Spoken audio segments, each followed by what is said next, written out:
The 101st Airborne Division continues fighting the good fight in Brothers in Arms: Hell's Highway, the next in Ubisoft's series of strategic squad-based World War II shooters. New features like destructible cover and improved AI help move these brothers into the future. But have they kept up with the next-gen arms race?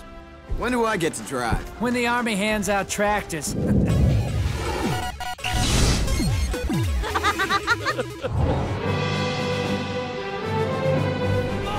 In the newest Brothers in Arms, the path in front of you is Hell's Highway.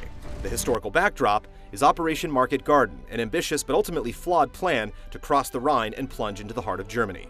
You're given the role of Matt Baker in order to lead a recon squad on the front lines of the operation.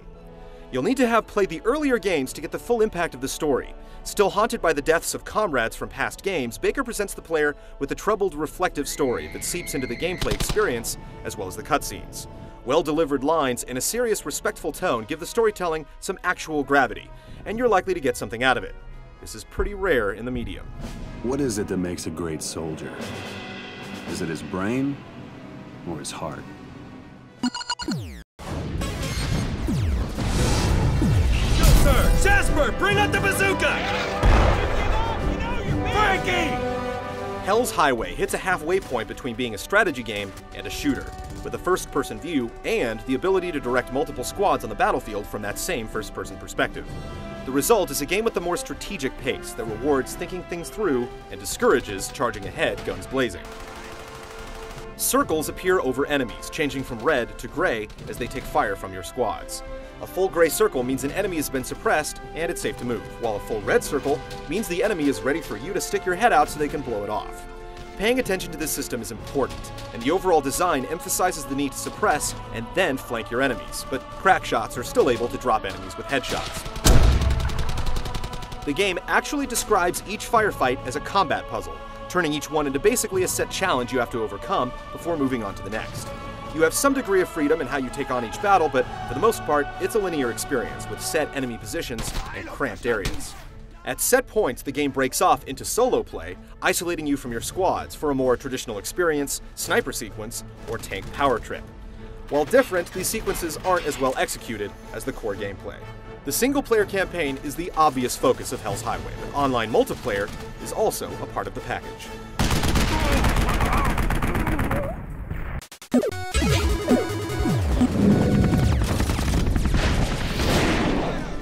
Dawson, move to that position!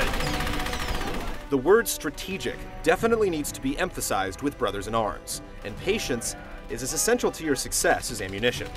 The majority of the game, you'll take up a protected position, suppress the enemy, and leapfrog your way around the battlefield to gain a decisive advantage. There are very few instances where you'll want to do anything without digging in first. The game's cover system lets you hunker down next to just about anything. If soldiers are behind something durable, they're likely to stay alive. On the other hand, destructible cover can be exploited, machine gun fire can easily chew through a fence, and your bazooka team can often punch a hole in your enemy's defense. Commanding your squads is the second secret to success. Groups like Assault Team, Base of Fire Team, Bazooka Team, and Machine Gun Team are at your disposal from the start of the game. And if you're not giving them orders, they'll flat out ask you what they should be doing. You have a single cursor to give orders, asking teams to either move to a location or attack a target. It's simple but effective, and nobody needs to be micromanaged. If Jerry is shooting at them, they're smart enough to shoot back at Jerry. The cover system and squad commands are both good and important features, but both have problems.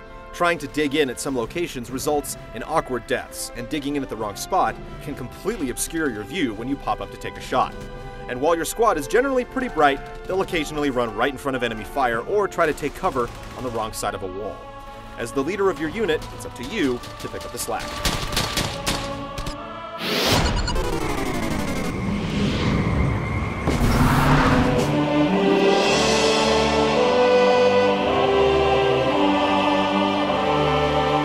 Hell's Highway goes for realism in both its graphics and its storyline and comes up with fairly impressive results. The environments and characters fall well short of photorealism, and there are noticeable performance hitches during cutscenes, but the animation and level of detail are convincing enough. While lacking in real standout visual effects, the game uses a graphic kill cam to good effect, showing headshots and explosions in gratuitous slow motion. The road to hell does sound ferocious thanks to a very strong sound design, Gunshots and explosions pack a real punch, and combat dialogue from your squad modulates from whispers to screams, depending on the situation. Quick, get over there! The Germans don't match your level of camaraderie, instead screaming intermittently with unpleasant voices, but at least they do it in German and not corny accented English. Feuer weiter! Ich lade da! Heilung, verstanden? When music comes into play, it's with an appropriate mix of emotion and bravado.